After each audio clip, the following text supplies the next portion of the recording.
What's up, board fam? Eric here, and it's time for the first episode of my new video series, Ask a Gay Man Anything. Now, I do realize this probably isn't everybody's cup of tea, but I still feel like it fits in with the vibe of the channel, because what I'm hoping to do with this video series is, number one, make it educational, answer some questions about gay people that clear up any misconceptions about the gay community, stereotypes, things like that, and sort of debunking negative stereotypes, debunking myths and things that are said about the gay community that aren't actually happening. So I'm hoping that that is where this series is going to go.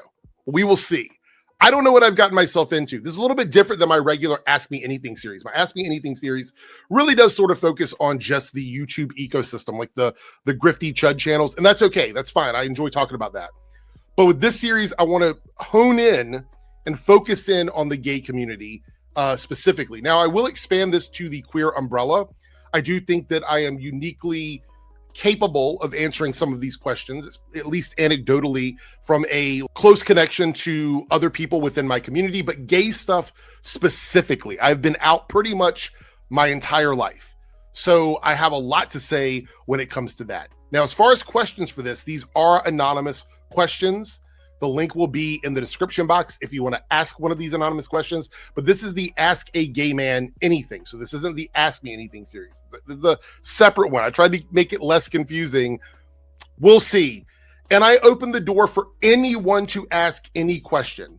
The premise of this is there's a lot of subject matter in the gay community that people are like, I don't want to ask this question because I don't want to come off offensive. And I know a lot of allies feel this way. They don't want to ask questions because they're worried about offending somebody. People that I know personally probably don't want to ask me stuff because they don't want to offend me, or they don't want to seem like they're prying, or they think it's creepy or it's weird. This Ask Me Anything form, or Ask a Gay Man Anything form, is for that. So even if you know me personally, I'm not going to know that it's you. So feel free to ask whatever you want. We have 12 questions here today. I'm going to go through, just like I do with the other one, and pick out 5-ish of them to talk about.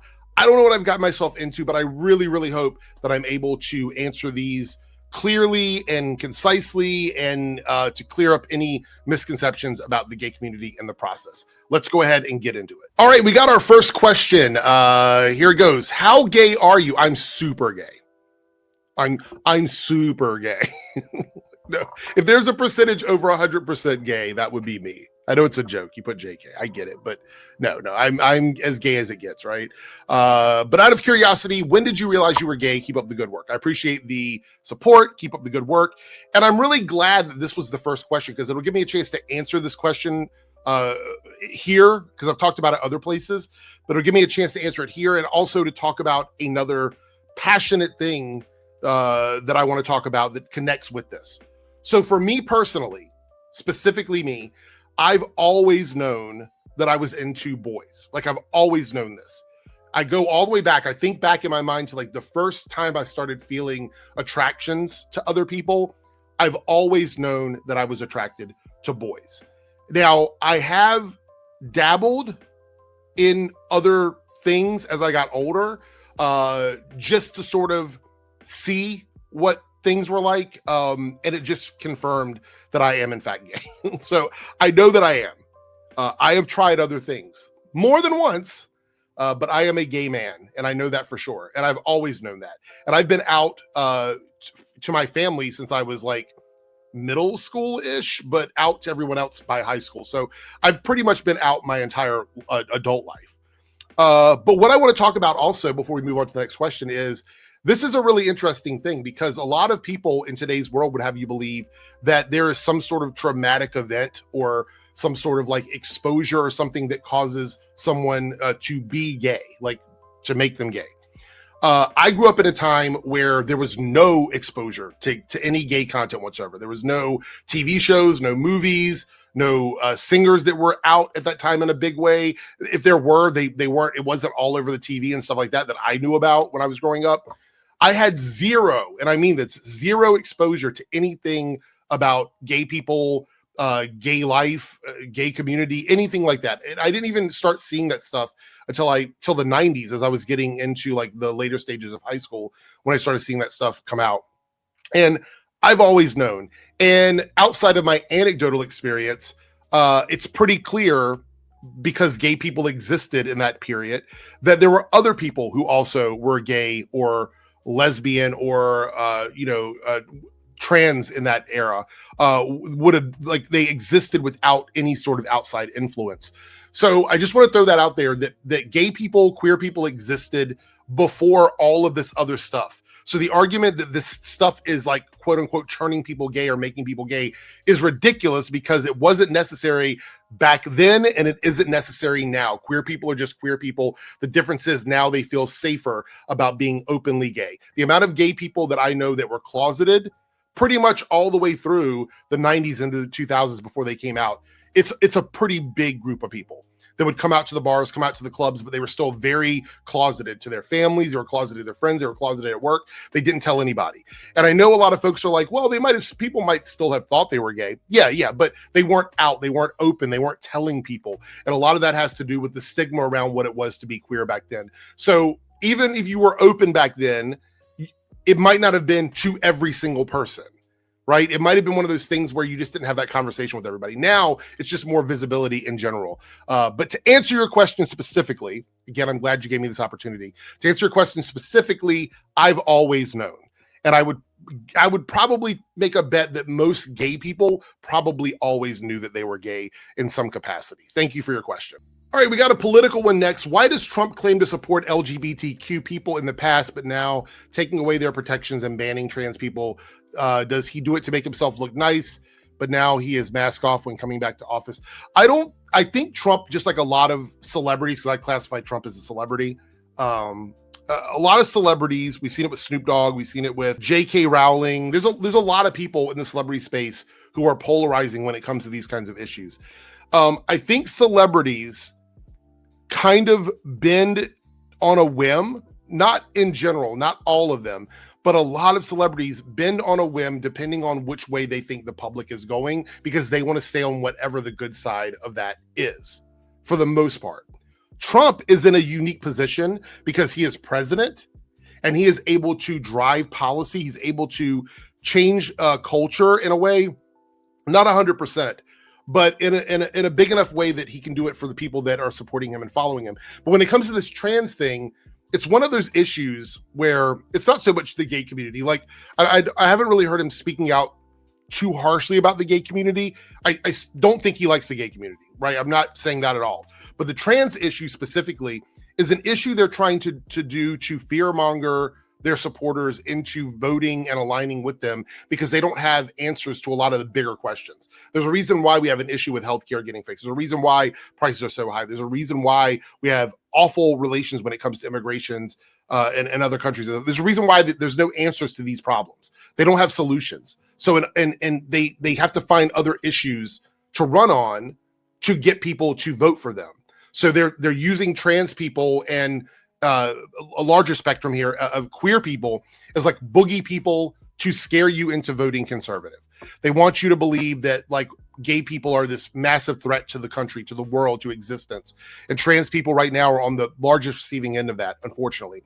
But they do that because they can use these issues of ignorance with a lot of people. I listen to a lot of radio shows about this, and you'd be surprised how many conservative folks, whether they be full on MAGA or just they voted Trump this past election or whatever, that just don't understand anything about trans people or the queer community. They have no clue whatsoever. They are misinformed. The misinformation and disinformation pipeline in the conservative space is so bad that a lot of them hate trans people and queer people by large, specifically based on misinformation, disinformation, and lies. There's no reality to it. There's no truth to it. There's nothing like that. So it's literally just an issue to get things pushed through, to get people elected, to get communities to rally around it. You create a villain, and then that villain becomes something you can use over and over and over again. And right now that's trans people, specifically queer community, much larger. I don't think he likes the gay community, but I also don't think he cares much. I think it's really just about having people vote for him and vote for people who are Republican and MAGA. All right, what do we got next? I'm going to try and ask this as respectfully as I can while avoiding YouTube's angry system. Yeah, I mean, that's one of the things we're going to have to deal with this series. Among your LGBTQ friends, do you have any that are also autistic? If so, do you know if they are more worried about being autistic or LGBT? I ask because it seems like there's a bit of overlap between autism and LGBT, and both have really high rates of self. Game over. Hurt self. Yeah, I'm leaving words out specifically. Yes.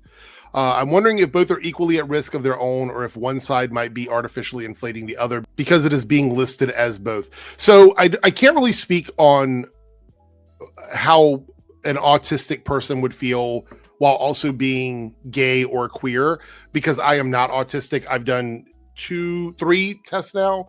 I'm definitely not autistic, but I have a lot of autistic family members, a lot of autistic friends that vary on where they are on that spectrum, who are, some are queer, some are not. I don't know. It's a really good question.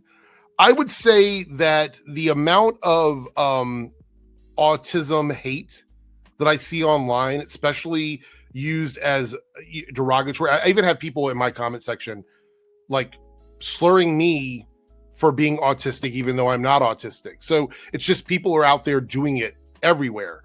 And I see the R slur coming back quite a bit in reference to autistic people. And it seems like it's being normalized again in a big way, which is unfortunate, but it is.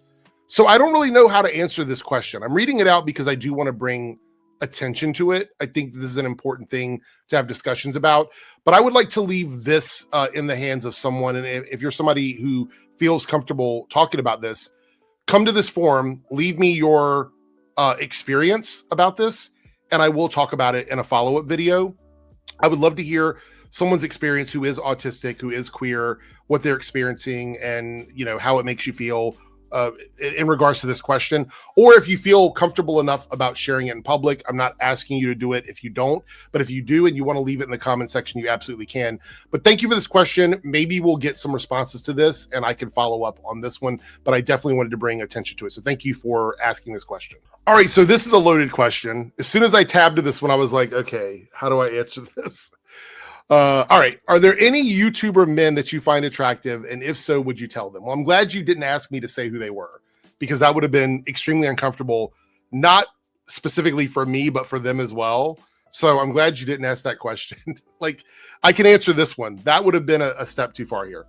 Absolutely. There are lots of men that I find attractive. I think it would be a little weird if anyone in this space didn't find people attractive generally. Like, there are people that you look at and you go, that's an attractive person, or that's somebody that I would probably ask out on a date or whatever. I think that would be a little weird as existing people if you didn't have some sort of attraction to such a large group of individuals like here on YouTube. So yes, the answer to your question is there are quite a few men on YouTube that I watch, that I engage with, that I do find attractive.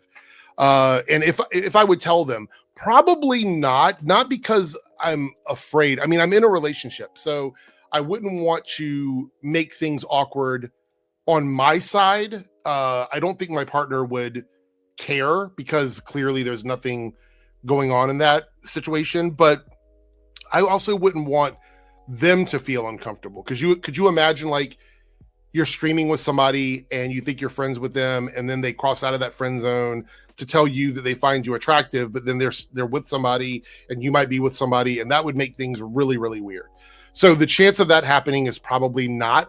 The only way that would ever happen is if someone asked me, like if I were like on stream with somebody or engaging with somebody on social media, and they said, hey, I'm just curious, do you find me attractive? And then I would give them an honest answer, but I wouldn't just go up to them and tell them, like, I find you attractive, just because that seems really weird. I would only do that if I were actually interested in somebody romantically, or if there was some scenario where that answering that question or bringing that topic up made sense. It just doesn't make sense outside of that. But to answer the first part of your question again, yes, absolutely. There's a ton of them that I find attractive, and a lot of good looking people on YouTube. All right, so I think this is the 5th question. We're going to end it here. I do have some more that I want to talk about, but we'll fit them into the next video. But if you would like to ask questions for me anonymously, like you saw in this video, specifically towards gay people or the broader queer community that may or may not have anything to do with YouTube, I will answer. Again, ask a gay man anything. Doesn't have to be about YouTube. It could be anything at all. feel free to leave it down in the, click the link in the description box and go over and leave it on this form here. Okay, so I can't believe it's untitled form. I'm gonna have to retitle this.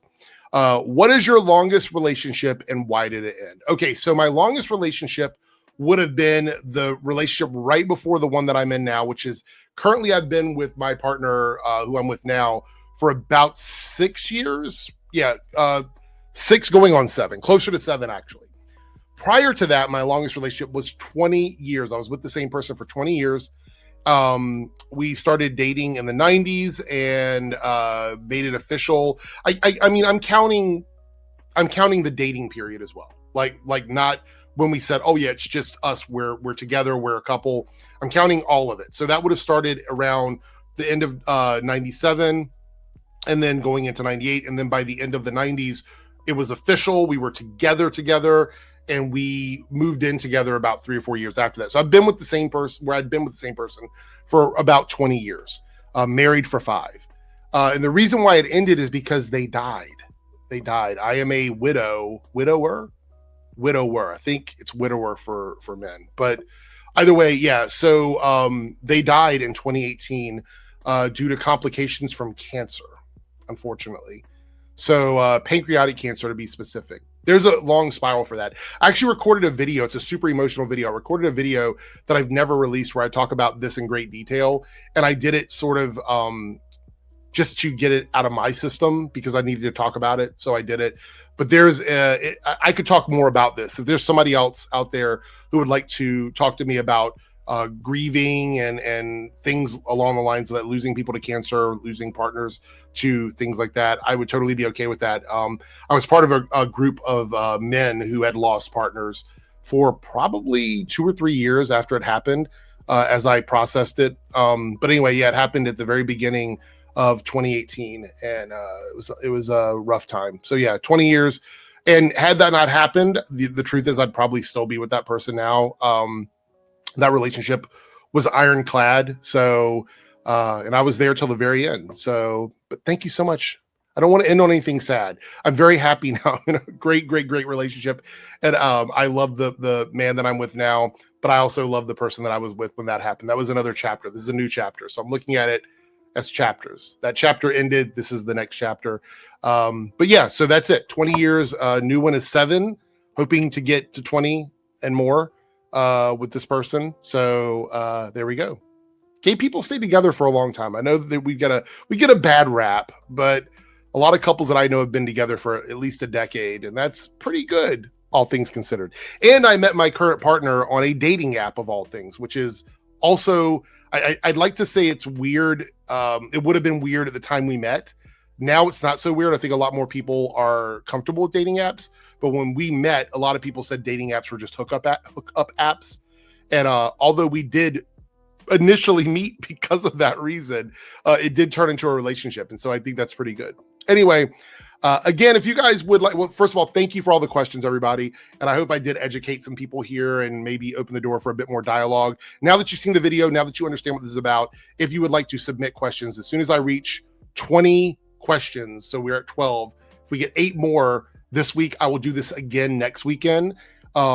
And we also still have the Ask Me Anything video from this week that I have to do. So this is another series completely. This is going to take the place of those. It's just an additional one. If we reach 20 in here before next weekend, I'll do another one of these and answer some of the questions I didn't get to answer today. Anyway, thank you guys so much. Have a great Saturday, and we'll see you in the next video. Take care.